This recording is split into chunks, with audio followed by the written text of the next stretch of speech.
and I'm gonna say import, and now it's gonna import them. So once that thing is all set, 47 pictures were successfully imported from the USB drive F to pictures. So now they're all imported. Now that it erased away, that means I can go over here and say goodbye.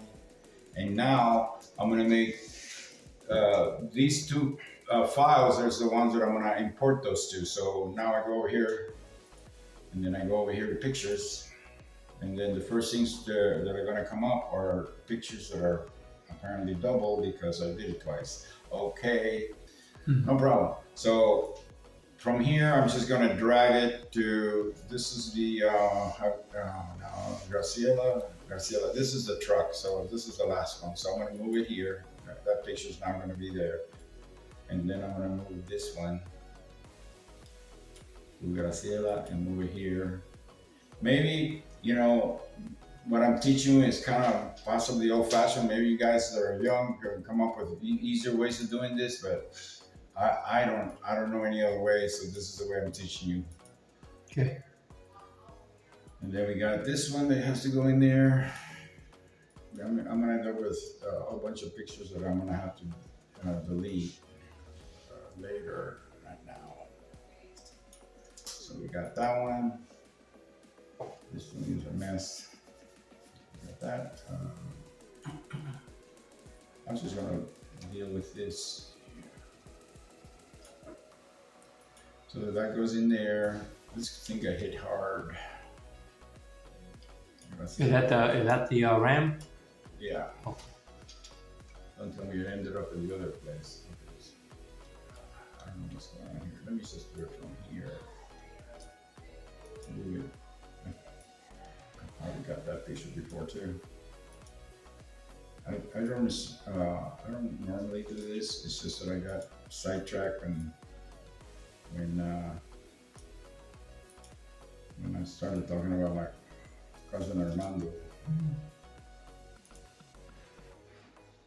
So that's a good picture there. That's the other side of it. Got hit hard.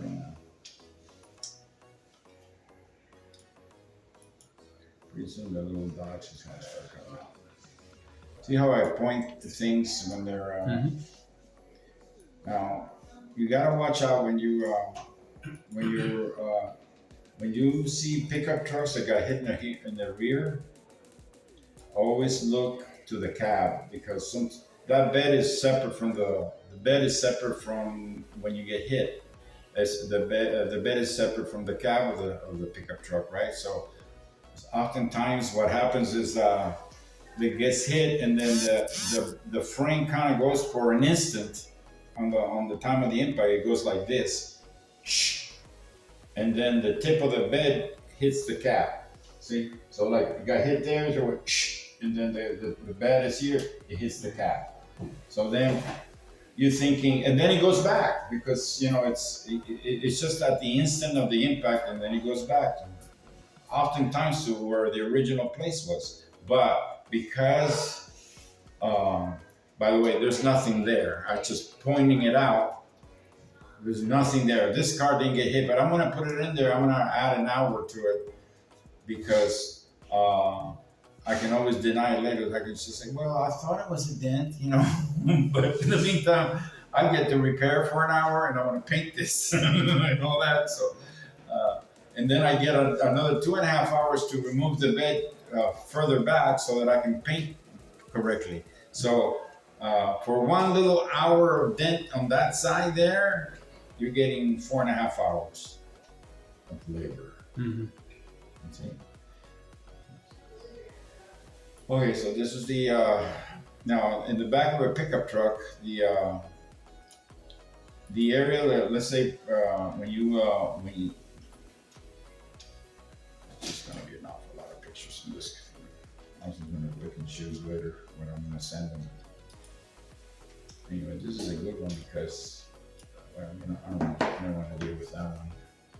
I'm gonna take one of these though. See that dent there on the very top? It's not They were gonna say, well, I'm denying that. As well, it's okay. I'm replacing the tailgate anyway because the tailgate is that bad.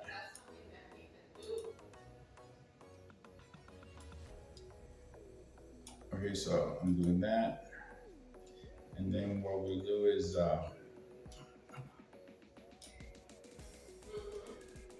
move here, move here. And you see the damage to the tailgate there from that picture, from that angle. Oh yeah. It's always good to show a picture of the interior where the driver sits and all that, so that lets them know that hey, there was no airbag deployment. We're gonna have one of those guys. This never happens to me when you double, putting double stuff on it. But I'll be deleting them later. This is a close-up of the license plate. And there's going to be two of those probably, and then here's the right front of the vehicle, the right rear of the vehicle. See how hard it got hit back there. These are pictures that when you take them, it tells a story, okay? It tells you the type of truck it is. Because if you start taking pictures of close-up of damage, and then they don't even know, it could be from, a Rolls Royce for that matter, you know what I'm saying? You gotta show the. Okay, so that's that. Now we're gonna start on the Challenger. Okay, so we got two of everything apparently. So the Challenger belongs to this guy. Different file. You got hit right there in the right front. You got damage right there, see it? On the wheel. That damage to that wheel is good enough for approximately $500. Not because of the wheel, but because of what I'm going to charge. I'm gonna charge for a new suspension knee. Alignment up closer to 600 actually.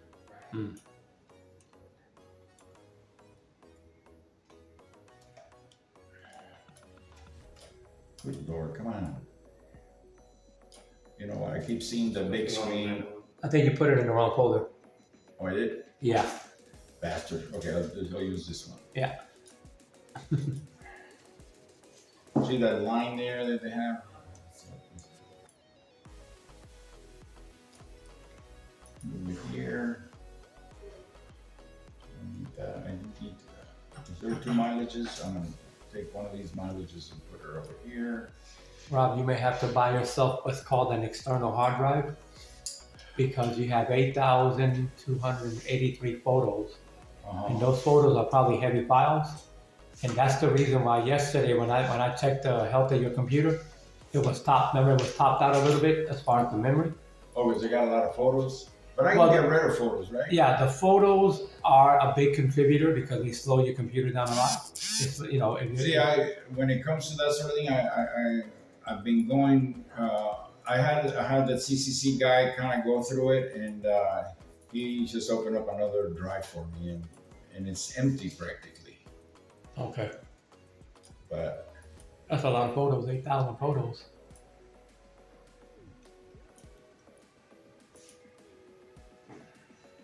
Is this one? Okay, so there's gonna be a lot of.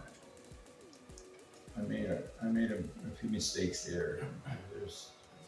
Okay, so I'm gonna get rid of this, and then so I'm gonna open up this file. So in this file, okay, we got the right thing. First photo. First photo, you got your left front. Left rear, right front, license plate. It's part of the license plate, but I wanted to get the actual sticker. The sticker when it's actually due, registration wise, and then you got your mileage, and then you got. Yeah. Oh, sorry. Sorry. Didn't want to interrupt you. Sorry. And maybe, there's your license plate. Empiecen a joder ahora. Mike and Donna Tindy. Hi, Mike, and I can bring care in the next Wednesday. He has to do blood work. I don't give a shit, Donna. I mean, you guys been having blood problems all. So, okay, we got that. Okay, so that. Basically, on this one, the reason I took this picture is there's nothing wrong with the picture, but I wanted to show where the wheel was on this side because see this one, how much further it is pushed in. So that means it has a, what does it have? Which one? This one here. Looks like a toe issue. No, it's camber problem. It's camber. It's in on the top. Oh, okay, I see it. Yeah. Okay. Yeah. Anyway, that's that. I have enough pictures for what I need to do with this. I'm just gonna check and see what kind of a bunch of weird crap that they have on this one. This is all gonna be. See that? Those pictures shouldn't even be here. No.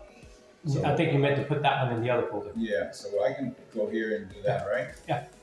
And I can go here. Same with the wheel. Okay, so now we're gonna go with the truck. And as you can see, there's your left front, your left rear, right front. Okay. Then we got a license plate, we got production date as part of the VIN. There's your actual VIN there. Then we got a mileage, 79,000, cab picture, and then we start showing the damage. Close-ups of the damage.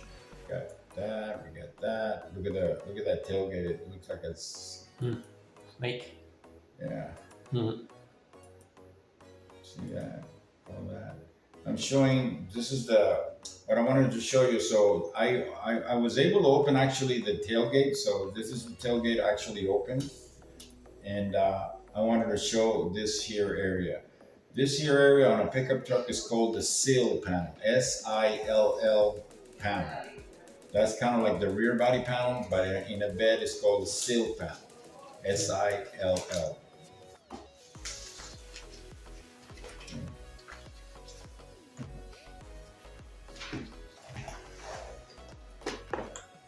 And then here we got the picture on the left side. See, if you look at that picture, it looks like there's a dent there, you know, but it really isn't. I'm being dishonest. I'm sorry. I didn't mean to. Okay, we got. What am I showing here? This is part of the. What do you think, guys? What do you guys think this this picture and this picture is? With Togos. Well, you close by. This is the toe. I want to replace that. In this vehicle,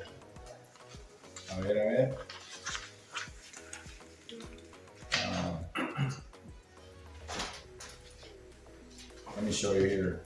In this vehicle, you can see here, this is where the license plate goes. The picture I was showing you in this area here, and also this area. What these are is the area where the license plate lights go. And they're a separate little piece, and they might have as many as two or three different pieces. Like for example, the bezel, which is the area that connects to the rear pad panel.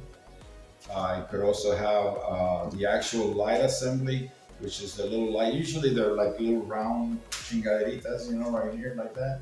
And then they're connected to the regular lights of the car, so that when you turn on the lights, it illuminates the license plate. You know. Okay. So, all right. This is. I just did that, and so right now we can. We don't have to do this. I mean, what I wanted to go was to to kind of like review the estimate. So, as you can see, starting from the top, it'll say the date that it was done on the right side. This is under, says that it's estimate 72, but I don't know what that number is. I've done thousands of estimates, but I don't know why estimate 72 is there. Maybe it's under the verb.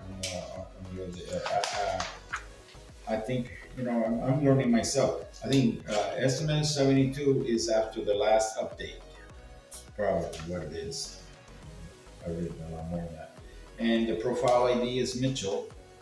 Now, when you go up to the header is, I probably should have done the hyphen more in the middle between the Avant and the Garden.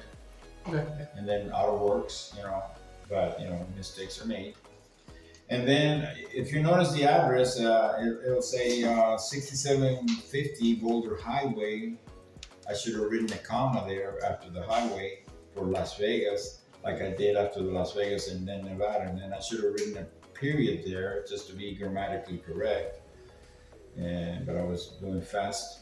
And then 89-122. These are things that you're never actually gonna have to deal with when you work for one place only, because every time it'll come out the same, because it'll be there as a default. Okay. Now, if you notice, after the zip code, I put down federal tax ID number, and I just made up a number. Now, what would be the reason to put a tax ID number on your letterhead? Does anybody have an idea why? It's like an invoice number? No. When you're dealing with insurance companies, you don't have to do it, but you don't have to do it for if you want to be switching back and forth. But it's not that big of a deal.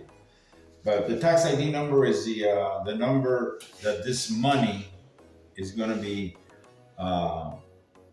basically accounted for by the IRS. So what happens is when insurance companies, if you didn't have this number on, let's just say your money might be 3 or 4 days late because let's just say the person that's working writing the checks, okay, and it says, yeah, we're writing a check to this. Oh, they don't have a tax ID number. Okay, that goes to another file until somebody calls the shop and says, hey, we need your tax ID number so I can send you your money. So now, because you didn't have your tax ID number on your thing, now your check is delayed for 3-4 days. So that's a good reason to put it on there. Yeah. Especially when you on a particular week you're trying to make payroll and this and that, and it's so that's the reason for the tax ID number. You might want to circle that as a like important. Then you got the phone number of the location of your place, and of course an email, agwlv@gmail.com, and basically that's your letterhead top of the estimate. And it says damage assessed by Robert Aleman, classification audit. I don't know why they put that on there, but it basically is supposed to be I've done many audits before for estimates, and I will cover that a little bit later in the course. Now, see, remember when I was telling you to rate, never put excellent? Well, here's the rating of the vehicle. This is condition code, good.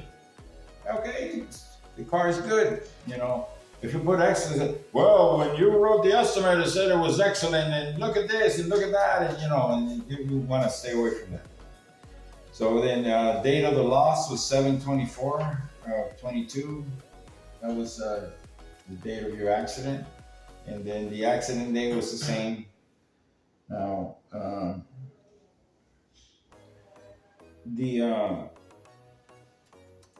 the deductible, because you were a claimant, it's none. and then I came up with a file number. This file number is basically a number that I put down. Remember the address of the place? This is 6750, right? So I'm starting with estimate number 1, 6751. Okay, and then we got Brian's his name, the address.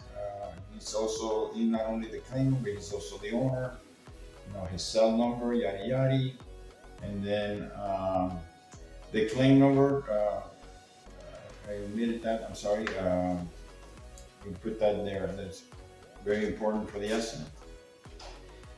Then what happens is it starts describing the vehicle that the estimate is for. It's a 2013 Nissan Altima 2.5 SL, four-door sedan.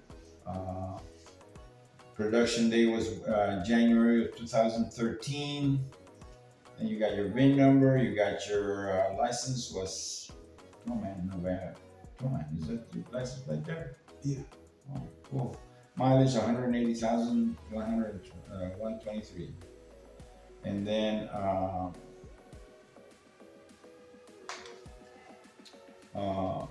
over here where it says OEM or alternate, they're going for the alternates. So basically because the car's, in order for the insurance company to buy OEM parts off the bat, the vehicle has to be a 2020, 2024 or 2023 because we're still in 2023. That's the year. Because the minute it becomes a 2022 vehicle, in your mind, hey man, I got a new car, But in their mind is, hey, new cars is 2023, yours is a 2022, and so therefore that gives them basically the go ahead for look for aftermarket parts, used parts, anything that'll save them money. You see? So then it says the color is pearl white, and then parts profile version 2 because it's not 1, because 1 would have been OEM. Then it starts listing all the options, and man, you got a lot of options in this vehicle. I'm not gonna. You want to go through them? We can go through them and to see what everything is. You got a passenger bag. You got a power driver seat. Power drive seat. That means your seat. You can move your seat up and down. Some seats have like three, especially on luxury cars like a Buick. Would have three connectors over here or switches. One is for the up and down seat. The other one is to go like this probably or like this. And then you got one little one in the back that is just for the lumbar part of your back. Sometimes they have that as well. So the next one is power locks. Everybody knows what power locks is. You close the car up and all the doors will lock automatically. Click, click. All 2 of them or all 4 of them, whatever. Power windows, everybody knows what that is. Power steering. Also, rear window defogger. Everybody knows what that is, right? Raining day or something like that, you turn it on and it clears it up for you. Rear window defogger, obviously air conditioning, cruise control. Cruise control, I mean, there's several kinds. Most of them are controlling your steering wheel. Basically, you're on a highway, you want to be traveling. I think, to be honest with you, I don't like them. I've never used one, but have you ever used cruise control? I use it to drive it down the street to the grocery store. I never ever use my foot for anything. Only to stop. Never. See, so I don't. So he uses it. I don't use it because I fear that I'm going to fall asleep because it's just driving itself. But anyway,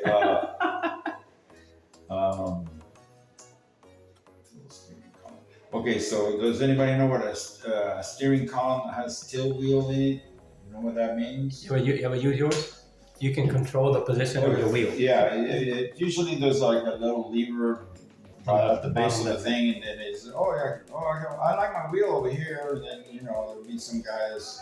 Oh, I got a wheel, and then you start turning, and then you start hitting your balls. And say, oh, I got to put it back up here again. You've never moved it. I just didn't know it was called. Yeah. You have moved it, okay. So it's called tilt steering column, okay. And then of course most vehicles have an AM and FM stereo, a driver airbag. Now the driver airbags are interesting. I will explain about that. Well, might as well, no time like the present. We got plenty of time. Okay, the driver's airbag is obviously on the steering wheel.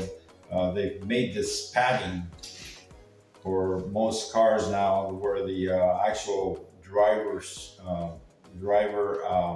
airbag is in there. Now,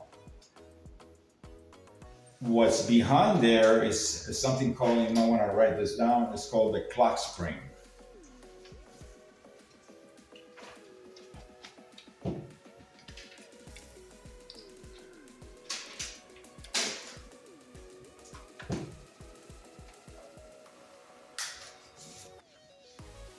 Okay, in that clock spring, what it does is,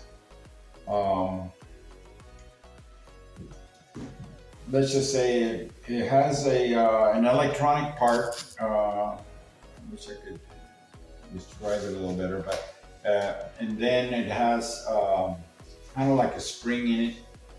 And what it does is, this is what tells the airbag to deploy. But you say, well, why does it have to have a spring? Why does it have to have this round thing right behind it? Well, you're using a steering wheel that it's movable. The steering wheel moves, right? Now,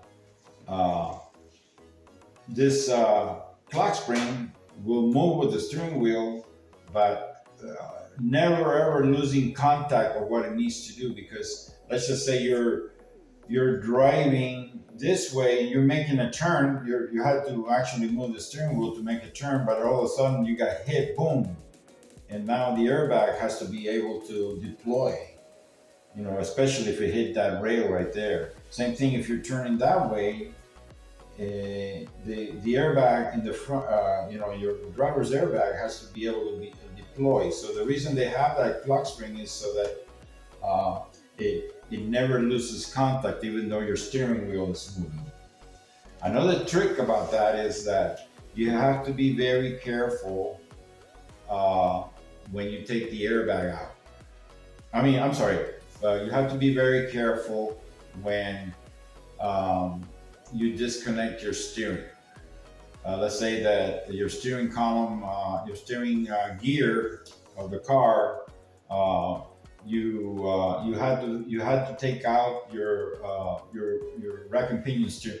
Rack and pinion steering is basically took over before they used to have a steering box, and there was a lot of oil in the steering box, and you had the thing there, and then it worked through pulleys, and it worked with power steering fluid. It had kind of like a pump to help it. Have you ever been driving a car and it goes, oh, why is that sound? You turn to the guy, well, that's the old version where you had power steering.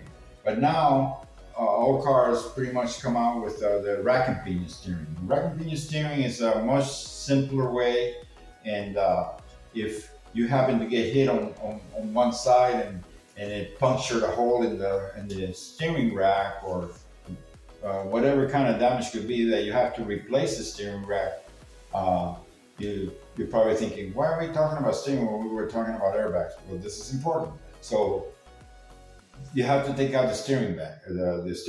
So that means now that your steering is not connected anymore. So what you have to do is you have to go and get a rope, and you have to get a rope. Your steering wheel cannot move either, because so you take a rope and you tie the steering wheel to your window and you close the window so that the steering wheel doesn't go that way. It doesn't. It's not going to go anywhere. The car, because the steering, the rack and pinion steering is gone. So there's no way you could steer it anyway. So here's what could happen.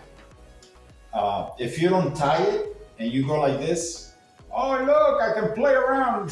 The steering wheel can go like that. Look, Mom, I'm not going anywhere. You can go the other way. You just destroy the clock spring. Why? Because there's a little wire that connects it to the electronic parts of the car, the SRS module and all that. And when you do that, because you just want to have fun and turn the wheel this way and all that way, you just fuck that up and you just made your company lose about $200 for that clock spring. Okay, so that's why when you take the steering rack out of the car, you got to tie the steering wheel so it doesn't go anywhere, and it'll be safe when you put the steering rack back on. And that's how they're correlated with each other. But anyway, so we were talking about this different things that the car has. Okay, traction control. Traction control is airbag. Heated exterior mirrors, the next one. Okay. Heated exterior mirrors. Okay. Definitely an Not SL. that many people, not many cars go have to the that. mountains and have, skiing and whatever, but in the wintertime in some areas of the country, it's really worth it to have, your mirrors to be heated, because that way you can see what if sometimes they get frozen. It's like, what the hell? I know there's somebody back there, but you can't see anything, so the heated mirrors is a nice option to have in areas like that, And then you have rear dual zone. I don't know what that is. To be honest with you, I'll be the first one to say I don't know what rear dual zone. AC, that means that he has ACs in the back. He must have an AC vent in the center console. Rear dual zone. Isn't that AC? Oh, so it must be part of it. So yeah, rear dual zone AC. Now I get it. Okay, so that means you basically have an air conditioning unit that blows to the back seat. That blows to the back seat as well. Okay. Not a lot of cars have that. Right. Your car is a very heavily equipped car, so it's either the SL or the SR, which is like a two higher. Yeah, well, the reason it is the SL because that's what the thing popped up as. But anyway, what I'm getting at is that I could tell right off the bat with the power, the pearl white paint. That's a dead giveaway. Yeah, they won't put that on the. Okay. And you got the dual zone. Okay, so then we got leather seats. You got leather seats in your car? Yeah. You should. You're supposed to have leather seats. Yeah, the SL has leather seats. You sure? Right? Well, you bought it used? I don't know. It was my mom's. I don't know where she got it. Well, maybe she requested leather seats, but according to the VIN, it's supposed to have leather seats. Yeah. I've never seen an SL without leather seats. Yes, Maybe a lot of people don't like leather seats, especially here, with the heat and all that. Yeah. Leather seats, front side airbag with head protection. Front side airbag with heads. Front side airbag with head protection. Okay. Inside the car, obviously, the good-looking part of the roof, while you're sitting in the car, is called the headliner. Part of the headliner will have what they call a drape inside the headliner. It'll have one for the right side, it'll have one for the...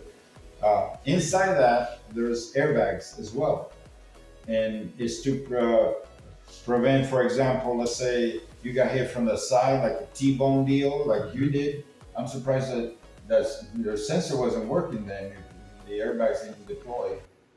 I don't think it was a very hard hit. By the way, Maybe when you look at it, it wasn't that hard. Yeah. It was just the door because the body didn't got damaged. The center pillar that we were talking about, if we were to look at it, you've probably never been able to open those doors, right?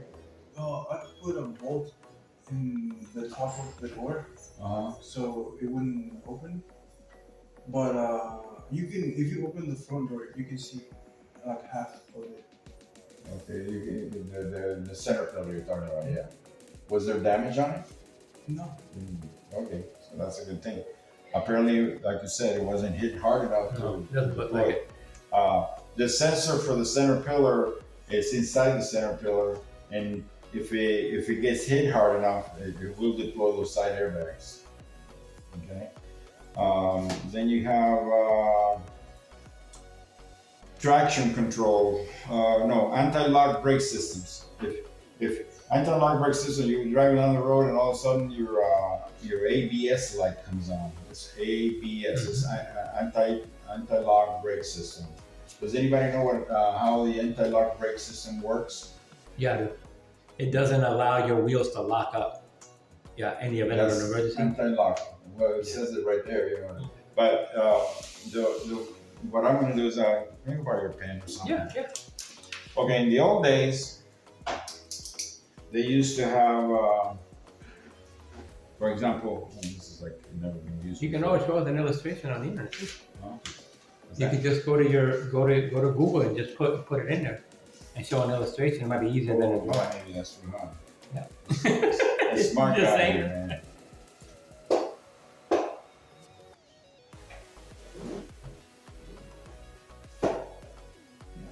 Type it in and go to images. Yeah.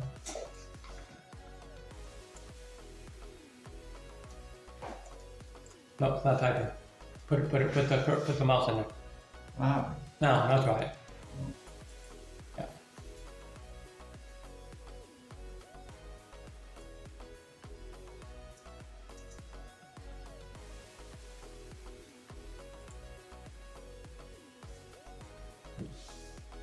And then just go to images if you want. Yeah, the first one, yeah, there you go. Mm-hmm. Okay, so they have the regular kind and they have the bilateral. Bilateral brake system actually I feel it works better. But basically what it does, have you ever been driving behind somebody and all of a sudden it goes, you step on your brake really fast and your brake goes, Oh yeah. that's your anti-lock brake system working. Yeah. Because what it does basically is this, it makes it so, let's say, in the old days, you wanted a car to brake, you step on the brake and it will go solid. And then you have a tendency of veering to this side or that side, and you could actually get off the road. Mm-hmm. And, you know, because you swerved into a situation that, you know, perhaps that didn't work. But the anti-lock brake system has saved a lot of lives, because what it does is you brake, but it also makes it so, okay, you braked, and all in an instant. Instead of braking solid one time, because the heat is so much is the heat that will allow the pad of the brake to actually melt into the disc. It's called fading. Yeah. You know, so dangerous. So the anti-lock brake system allows it to stop in a, you know, somewhat adequate amount of time so that you can, you know, not hit the people or whatever, but it happens really fast, and it, you know, it doesn't allow it to be a solid, just it's like solid grip that is like it melts right there, and now you got to go and replace brakes and all that stuff. So it saves a lot of money, it saves a lot of. And make sure calipers, guys, just do this. And in like modern cars, like anything above a 2010, it will alternate. The computer will send a signal to your brake pads where it'll actually alternate from side to side, so that doesn't happen. See that illustration right there? The one to the left, that one. So that doesn't happen. Yeah, see, with ABS, without ABS. Mm-hmm. And so let's say the let me see, anti-lock brake system. Okay, there's also, I don't know if it shows it here, but one of the safest way of braking is, for example, I'm going to use this illustration to tell you is you got the normal brakes. Most cars have normal brakes, where when you step on the brakes, it stops that wheel and that wheel on the same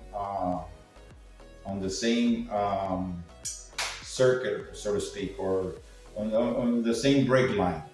And so, like, in other words, the front one and the front ones and the back ones, all they're all at the same time. But on some of the sports cars, what they did was they put it on two different linings. And so what they'll do is that when you step on the brake, it'll stop the left front wheel and the right rear, the left front wheel and the rear wheel. Or in this case, this is the left front and that's the rear, right? So, and then the other line is for that wheel and this wheel. You see, and it's kind of crisscrosses it, so that way you don't end up with if it stops here. What if your rear wheel, you know, your rear wheels are not adjusted properly, and so you stop in the front, and all of a sudden, because it didn't stop the rear wheels, now your vehicle is swerving because the rear wheels are not stopping like the front wheels. So by having the bilateral brake system, you have one of your wheels in the front and one of your wheels in the back is stopping because they're on the same line. And then the right one and the left one will be on the other line. But regardless, you have one rear wheel and one front wheel that are, it's just to keep it from not veering to the side. Yeah. Have you guys ever driven on the 215 before? On the freeway to 215? Have you guys ever been in Summerlin? If you think about the 215 in Summerlin, if you keep driving north, once the 215 reaches the highest point in Summerlin, the next exit after that is Cheyenne. Guess what happens from that point down to Cheyenne? There's about an 800-foot drop on the 215. Yeah, so if you get off, it's only like 2 miles. Something. Yeah, it's only 2 miles. So guess what happens, guys?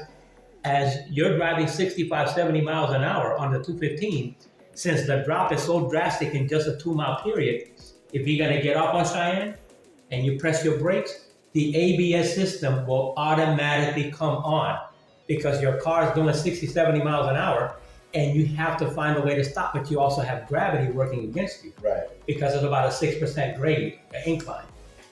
Yep. And then that what he just talked about is called immersion. Your immersion because of your basically the momentum and the weight of the vehicle.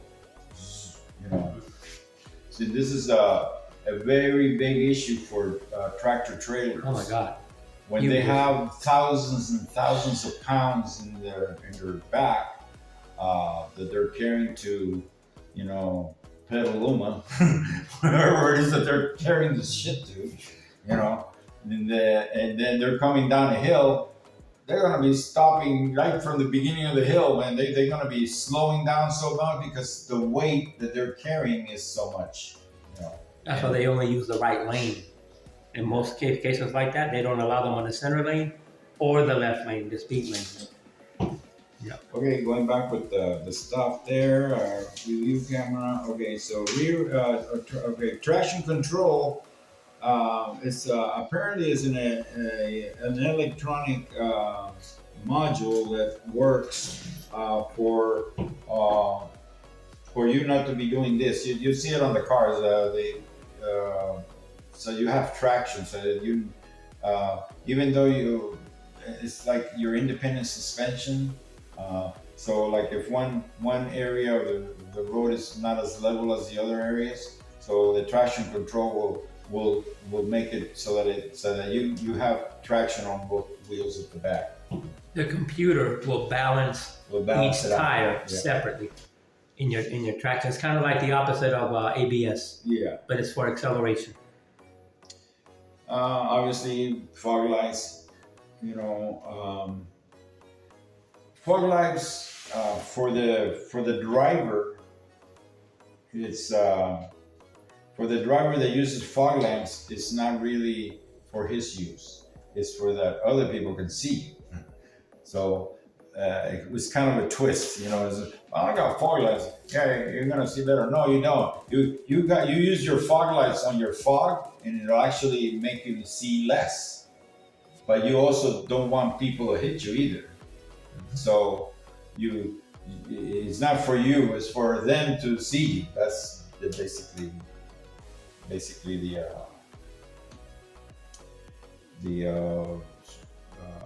the purpose of fog lamps. Then you got aluminum alloy wheels. Aluminum alloy wheels, you know, they're supposed to look pretty. They make your car, you know, faster. I don't know. They're lighter. It's basically a lighter situation, but it, you know, it's nice. Rear view camera is kind of like a new thing. You know, it seems I learned to drive with rear view camera so well that I can, you know, back into anything, you know, using the rear view camera. I use it all the time. At least Your car should have that. It doesn't?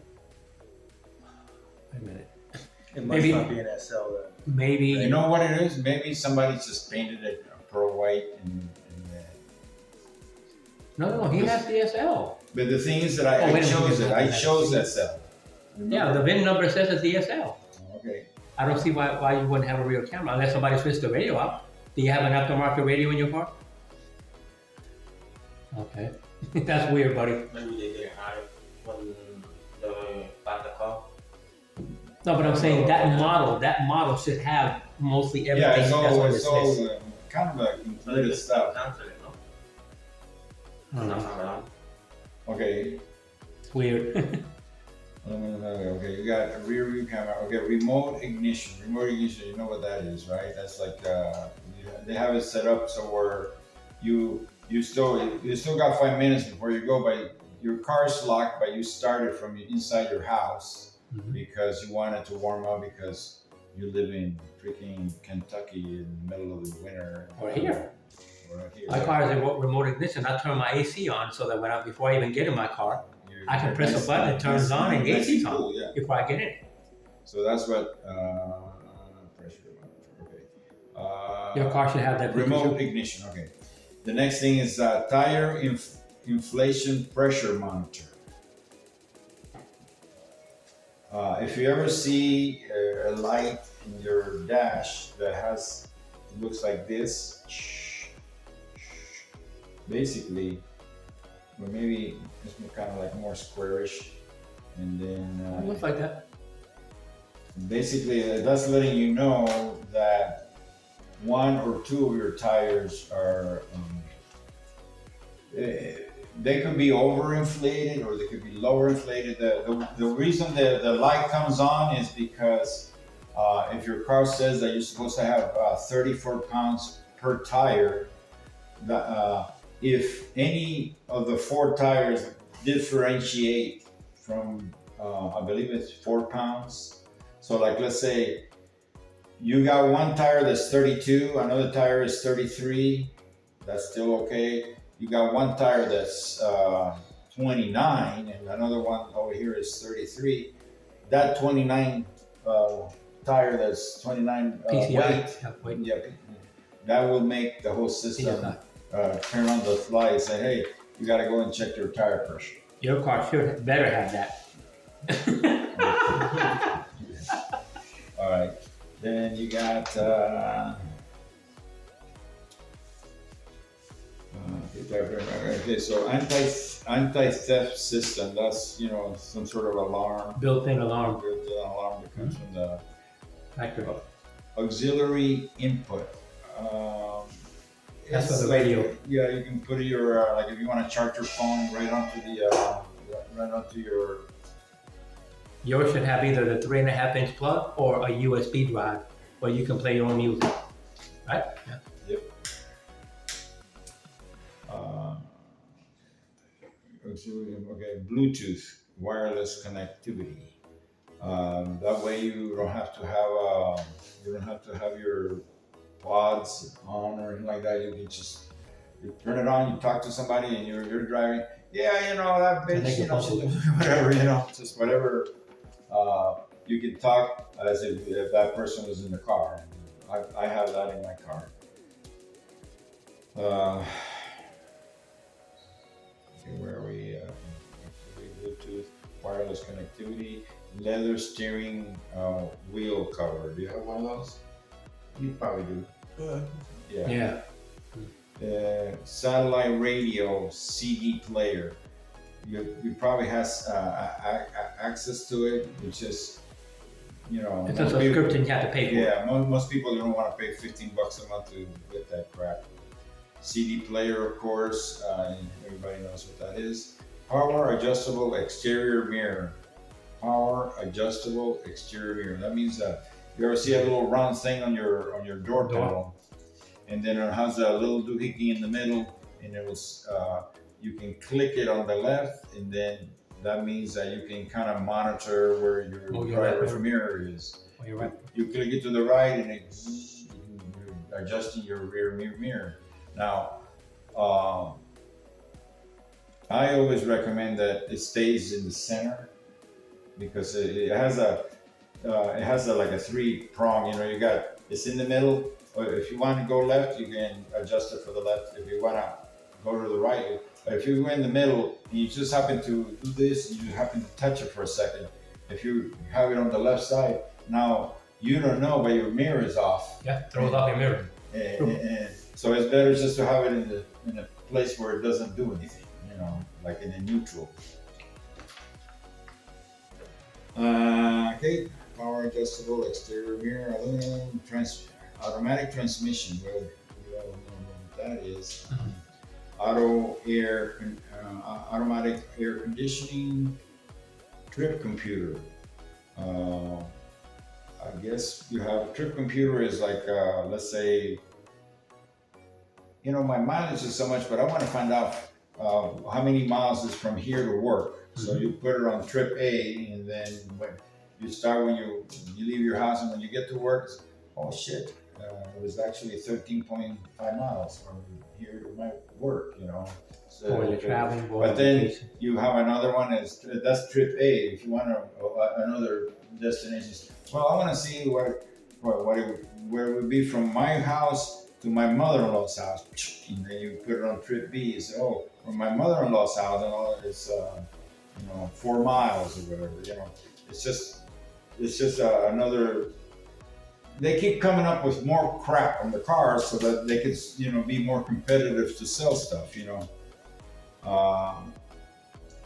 See, trip can go. Okay, first row bucket seat. Okay, well, that's individual seats for the front of the car. You got a center console on that. Universal garage door opener. In the top middle. On the top, on your mirror, most of the time they're on the mirror, but sometimes they're on your upper center console. You got a lower center console and an upper center console, depending on, especially on SUVs. SUVs have a bunch of doohickeys up there, you know. Push a button and a TV comes down, so kids can, you know, not be yelling all the time or whatever. You know, it's just so that's what happens. That's on what was that one? The garage door opener. Okay, so a garage door opener, you can program it to the frequency of your garage door opener, and then rather than let's say if you have multiple cars, this one doesn't need the clicker. Doesn't need the clicker. You already have it. Oh, just push that button and zzz. I have that in mine. I have that in mine too. He has it. You have it in yours. Yeah. I had it because I gave the car to my son. So yeah. Now I got just a truck. We have too much crap in our garage, and I can only, I'm not allowed in my complex.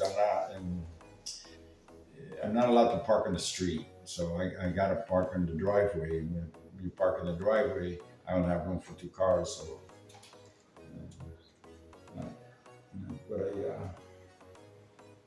Second row side airbag with head protection. Second. Oh no, we're not there. Sorry. No, we are at rear heating, ventilation, air conditioning. Okay, rear heating, ventilation, and air conditioning. Yeah, it just means that you have access to the back for that area. You don't have to wait until the people in the front are comfortable until it starts, creeping back to the back. Uh, Side airbags. Okay, side airbags are um, they they're also available, but they come out right out of the seat. You know, you got you got hit. It'll protect you from the door, especially like if the door gets pushed in so hard, the airbag will come out to so that Your body doesn't get damaged, right? yeah. Side airbags. Okay. Okay, so we got the side universal garage door opener. We got ventilation, air conditioning, side airbags. Okay, side Automatic airbags, headlights. automatic headlights. Mhm. A lot of people, turn on the car and the lights come on. That little Toyota truck that I'm driving right now, it always has the lights on. Well, automatic is supposed to be with the Yeah, light, right? yeah. When there's daylight, they go off, and then when it starts getting darker, Well, that's your driving lights. They have driving lights, especially on Chevys, in General Motors cars. I believe in my car or in that little Toyota that I'm driving, those suckers are on all the time, no matter if it's on the car and it's. oh, those are your daytime running lights. Yeah, yeah, but it's also the headlights. Oh, it is on your head? Yeah. Oh, mine is separate. Yeah. Mine is like I got two lights that are always on, but then the headlights is on a separate position. Okay. Then we got second row airbag with head protection. That's Top pillar. that's the same airbag that has for the front. They have it for the back as well, and basically they call it the curtain, but it's an airbag. Interior automatic day, night, or electrochromatic mirror. Shit, I don't know what that is. I do. Just like my car, your car has a sensor in it, so that when you're driving, and let's say, for example, when it gets dark or if the weather gets bad, there's a sensor in the back of your mirror that allows your mirror to get brighter automatically. My car has it too. So let's say on normal driving, it won't turn on. But if you need extra light when you look at it through your eyes, the system can determine based on how much light is around the mirror, if the mirror in the inside needs to be lit up more than normal. So your car has that. Remember, okay, I don't know what an MP3 player is, but it must be some kind of. USB. It's a USB drive. Like your car should have a USB Okay. input where you can play your own music. Like me, I only play my own music.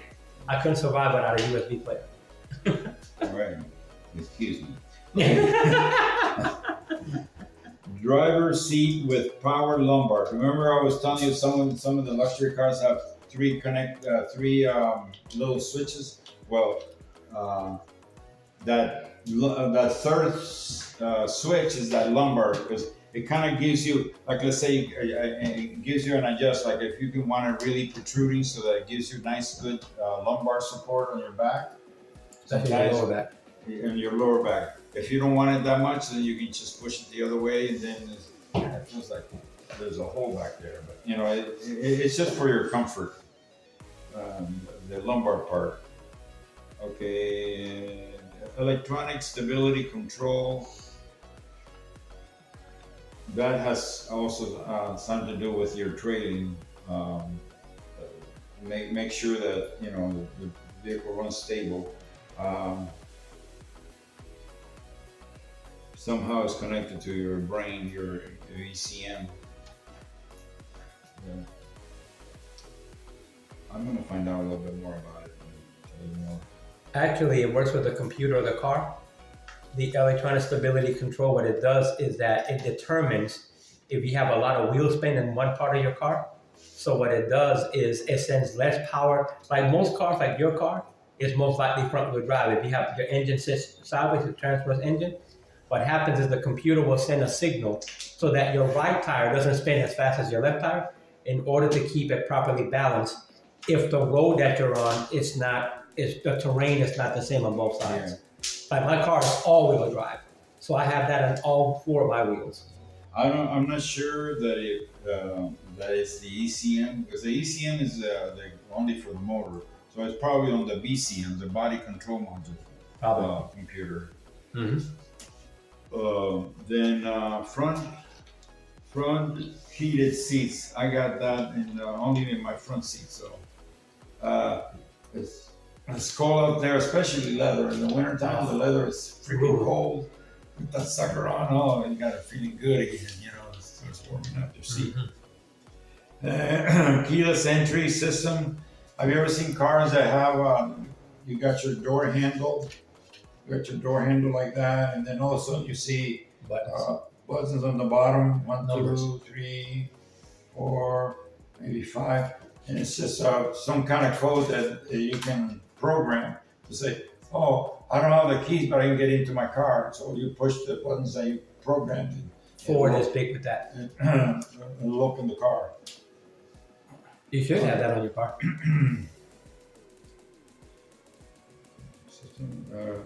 Rear bench seat, steering wheel, audio controls. Okay, so basically, let's say you're driving with your family and the dad just wants to drive, but the kids want to listen to some music, so they have control back there to listen to that shit. And it looks like that's about it. Going down, we can discuss what we did with this thing. As you can see, we removed the front bumper cover. For what reason? Yes. If we don't remove the front bumper cover, what they would do is that they would mask it, and then right on the ridge there, but then there's not enough to. This is where it would peel from. So you want to make sure that when you do the finish, that fender gets the proper amount of paint inside there and all that, so it doesn't peel. Same thing with the right front combination lamp. It's only 0.3, but you need to get that lamp out of there. For one thing, you don't want to be. Here's what would happen if you have the headlight, and then all of a sudden it's made out of, we call it mica, but it's basically some sort of petroleum product, clear plastic, right? And they're the ones that our body shops are nowadays making money all over the place, because all they do is sand them down, and when they start getting dull, and before they get too bad, they'll sand them down and they just give it a coat of clear, and now you got to look like you got brand new headlights again. And for that they charge $200, and it took him maybe like a whole of 20 minutes to do that. So shops that I worked at really sell that all the time. So yeah, my headlights are getting bad, and all it takes is just a little bit of 220 sandpaper, and then clear coat it, and you're done with it. So this fender, which nothing's wrong with your fender, right? Is going to get blended, and for the main reason. Now, insurance company, if it was just your car was just plain white, they wouldn't allow any blending at all. So now, which is kind of wrong, because there's actually like maybe 7 or 8 different whites out there. There's just different whites. They're all white, but they all have something. Silver and the light gold metallics are the worst, because let's say you have a paint code that, let's say AJ5. This is your paint code. Now for that paint code that came out of the factory, and it happens to be, I don't know how true this is a paint code or not, but I'm just, blowing it out of my ass, I guess. But I'm just depicting that it's a paint code. It's in the car. It'll tell you what color to paint the car. So Let's just say that for all intents and purposes, this is a silver color car, or it's a light gold metallic, tan metallic car. There's plenty of those. These are these two type of paint jobs or colors are may have as many as 15, 16 different alternates to that code, meaning that they all vary, and it's the painter's discretion to pick the correct paint code alternate so that they can get the closest color to the car. And if you got well, if you got a painter that's colorblind, like my wife had years ago, uh, you would have a lot of paint problems because the colors just don't match. Anyway, the light metallics are all problematic colors for because they have so many alternates, and it's up to the painter to pick the correct one. And if you ever, in fact, I think I have one in the truck. Um, I'll bring it tomorrow, where it actually shows all the different shades of a particular color. It's crazy. But anyway, that's that. Then we went on to we finished the door opening. Right door opening panel complete, because that's that whole door jam that we asked money for that. We only repairing the right door opening panel for 1 hour, and the rocker, and we have to remove the right rocker molding and so forth.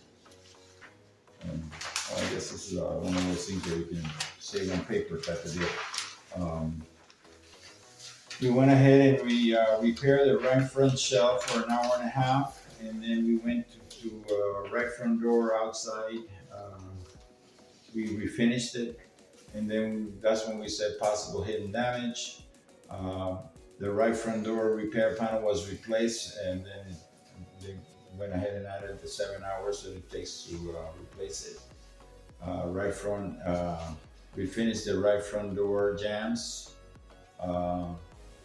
Which is basically on the shell side of the door, not the body side, but the shell side. That's what that means there, the jams. And then right rear door shell, we're replacing that whole baby right there with a quality replacement part. Remember, when we put this, we put it in for a new one, but the computer automatically found one cheaper, right? So that's it. And this is probably no, it's a used part. It's the quality replacement part instead of optional OEM. And then you got this is the $600 is the amount of money that the body shop is going to have to pay for that door, but we get to make 25% on that $600, so we make 150 on the markup. This is like line 18, you can see it. The roof side molding. Most cars have a molding right before, between the roof and the actual side of the car upper area. And those have to be removed when you're going to paint that side area. The roof rail is called. So we got to remove that. We're blending the right quarter. The quarter glass has to be removed, and they're paying an hour and a half to remove that quarter glass. And then, by the way, we get the money for this, but most shops, 80% of the shops, they don't take the quarter glass. They just pocket the money for that. What they do is they rope it. And roping the quarter glass involves a rope, and you just go around it, lifting the weather strip a little bit, just enough, and tucking in the rope in there all around the glass, so that when you do paint it, enough paint falls in there so that when you take the rope off, the weather strip will just tack onto the body again, but it'll be perfect and there was no paint on it, and that process is called roping. But all day long they get the money for taking the glass out, and then the $25 for the glass kit. There are a few shops that are completely legitimate that they do it when they get paid for it. I don't know, maybe they're owned by Mormons or something. I don't know, whatever. Then you got your taking off we took out the right rear combination lamp, but because we were taking the bumper off, we also took off the left rear. Remember what I was telling you about the bumpers? Always get the money for both lights. And then you got your frame rack setup was an hour and a half, and the frame racks pre-pull right center pillar to specs, another 2 hours. It added the totals there 5.5 for the 3-stage, because the painter has to go over the car 3 times. You got your base coat, and then you got your tri coat, which is the one that puts in all the little sparkles and stuff, and then you get the clear coat. So it's 3-stage. It's like they have to paint it 3 times. And that's about it. Total of the estimate came out to $1,000,000,000, $4,043,1852, and that's your starting estimate. So let's see. Pardon the interruption. You had said you wanted to grab that paint for tomorrow. Are we coming in tomorrow? Or is that Monday? Oh, that'll be Monday. Monday. Yeah, that's right. Mm-hmm. What it is, it's just if you ever go to Home Depot and you go to the paint department and you go to a wall, and then you'll see, oh, look at all the different wall paints that they have. Paint swatch. Yeah. It's the little swatches and all that. Well, in the automotive field, they have that too, especially for the exotic colors, like there's an outfit out in California called House of Colors. Now, if you want, they're probably the only people that sell like candy apple red. You ever heard of candy apple red? Oh yeah. For example, I'll show you here a car that has it's a candy color. Candy colors are very deep in their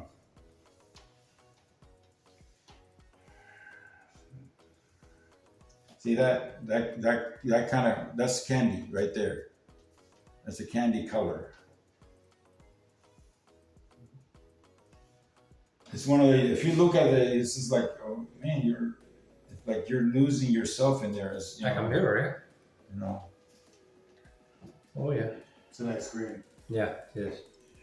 Yeah, the colors. It's the only reason I liked it was because it's the new Eagles color. We went back to Kelly Green for some reason this year or so. I don't know if there's any other. Well, this is I can tell you what this color is. This is a very deep color by House of Colors. This color is called Brandy Wine. That's It's nice. a very popular color. See right here. Oh yeah. Lexus has a color that looks similar to that Yeah. in the new cars. Brandy Wine is called this color. And you got your normal colors and stuff like that, but it's custom paint is well paid, but you got your work cut out for you to do it right and everything like that. So I don't know who was next. Somebody else have a car? Let's see. Well, we can go with Carlos's car now. You have your paper? from your car, we can start writing an estimate.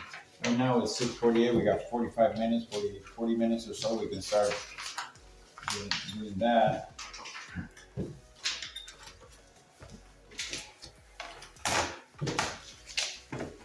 So we're gonna say that Carlos' car has just for writing purposes.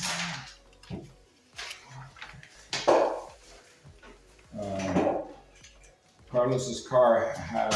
You don't have a VIN number on your car, do you? I don't have it. I don't have it with me. No, we don't need a VIN number to write an estimate, by the way. Yeah. We're just gonna put down what it is. We're gonna say that Carlos's car has a 3-hour dent on the front bumper, which is repairable. The left front light has to be replaced, and there's a hour and a half dent on the left fender. So you got bumper, light, fender. Just a really light estimate, right? So this is what we're gonna do. I'm gonna write it as I would see it. So I'm gonna go over here to. Can I ask you a question, Robert? I mean to interrupt you. Yeah. Just for keepsake, because I think I don't know how you guys feel, but I understand basic cars. I have a weekend car, a very nice one. What happens when a car is like a Maserati or something like that? El Dominguero.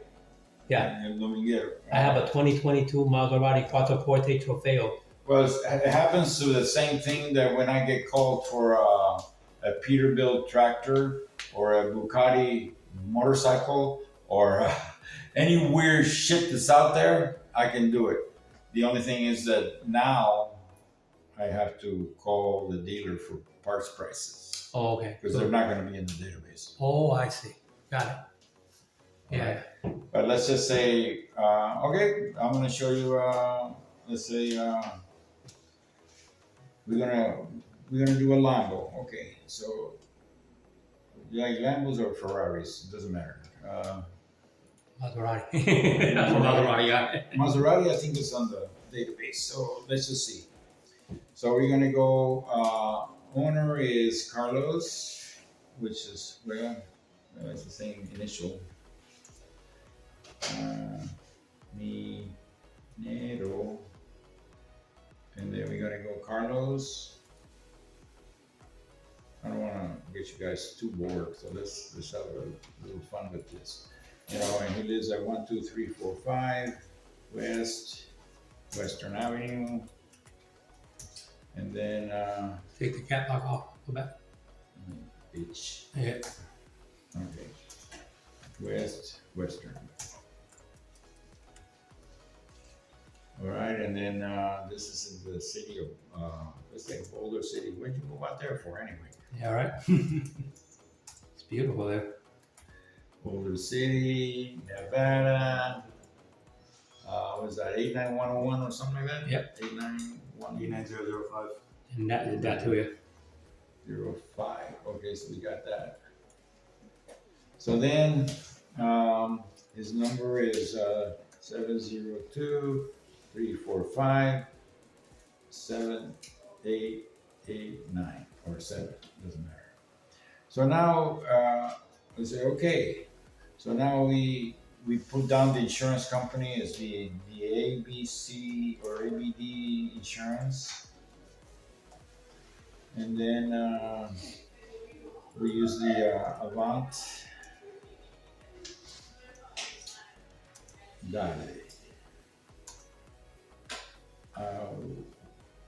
Works. Is it Autoworks or Auto Body Works? Autoworks. Because they might come in for motor work, and you know, I mean, be what you want, but either way. Okay, so let's just keep it like that. So then what you do is you go over to the vehicle section, and yeah, you can put in the VIN number, but the VIN number is not going to do anything. So let's say somebody wants you to write an estimate and you don't have a VIN number. Okay, fine. We're gonna put down here unknown, and then now you're gonna look for it in you don't have a VIN number, so you're gonna say assisted. See right here where it says assisted. You're gonna click on that, and now you say, well, a Lambo is it's an automobile, so that's okay. Now we're gonna put down here. It happens to be what 2010 Lambo, and then oh no, you said you didn't want a Lambo. You wanted what was it? Oh, I like Maserati, but you can put whatever you want. Maserati, Mitsubishi. It's at the top above Maybach. Well, here's Lamborghini, so I guess we're doing a Lamborghini. And then the Lamborghini is Murcielago. Murcielago, only because I like that one. You know what a Murcielago is? Well, you know, but he probably doesn't. What's Murcielago means bat. Bat? Yeah, Murcielago. It looks like a bat when you see the Lambo. So it's a convertible or a coupe. So let's just say it's a coupe. It's gonna be 12 cylinders regardless, yeah. 12 cylinder. So then you're not gonna have any parts for it, but at least we get a. We're gonna go here for the profile. So now you say, well, profile for Lamborghini is $85 an hour. So we're gonna go 85 on body work, 85 on that, 85 on glass. You know, another car that I like, but it has a flaw in it. It's the McLaren. Have anybody seen the McLaren? Love McLaren, yeah, of course. There is a big problems with the McLaren, and they just enjoying the hell out of it. Talking about that, I don't want to leave it alone. I don't want to. So this is something information that I would want to give you, even though. Anyway, the McLaren is sports cars, is high-end sports car that people buy, and Super exotic. it's made in England. And let me go so that I can kind of explain better. Okay, we're good there. Say repair. And let's just say that I want to go to the, where's the windshield?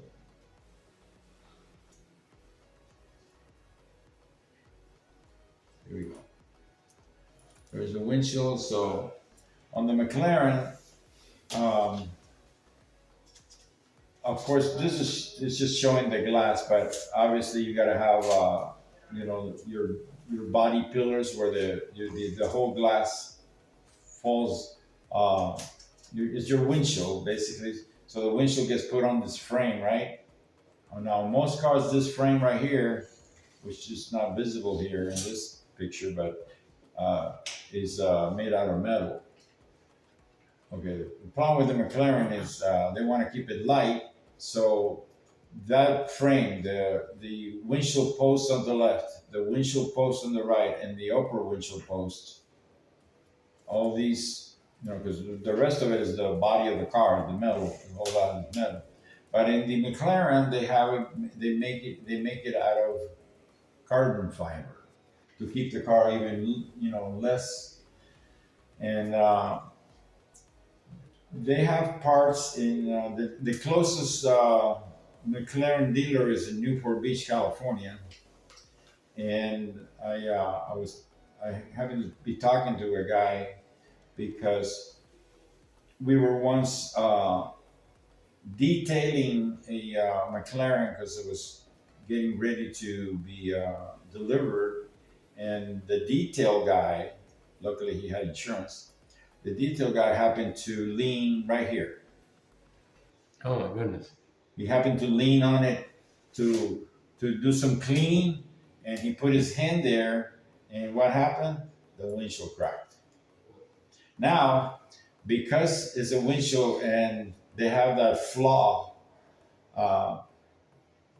they keep windshields over there 100 at a time because they know they're going to break.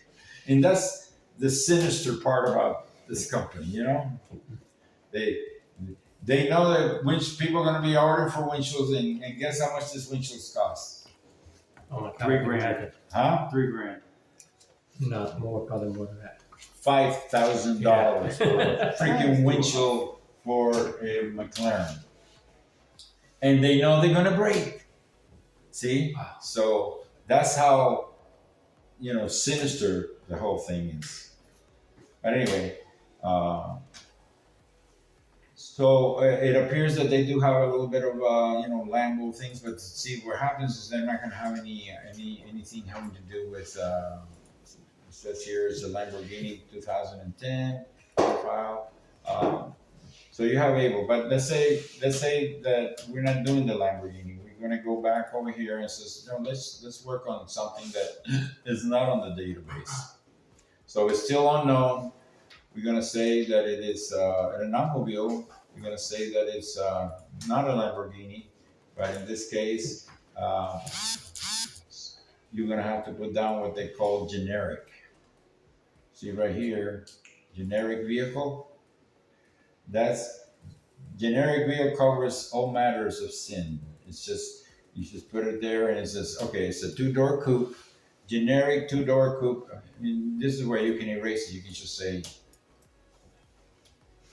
it's a 2010 Ferrari. But, Is that how you spell it? No. Ferrari. Ferrari. FE. If I thought we were doing Lamborghini. Yeah, I thought we were doing a Lambo. Oh, you changed your mind? no, because the Lamborghini was in the database. This isn't. I just want to show Oh, you. I see. Got it. I just want to. Sorry. No, I just want to show you that when they're not in the database, this is what you do. How do you say Ferrari? Just like that. RI. Yeah. Okay, so it's a Ferrari. What, a Spider maybe? Ferrari Spider. Now you identify the car as a 2010 2-door yada yada, and you don't know the VIN number. Even though you could put it on there, you're still not going to get a database for it. So then you're done there. You're going to go vehicle data. So it says, look what it says. It says there is no data available for this for the selected vehicle. You are being directed to a generic vehicle data for a 2-door coupe without labor. So that means that you're going to be creating the labor. So you can still create the estimate. You can make the customer feel comfortable enough that hey, they named my car and it is a 2010, and the VIN number.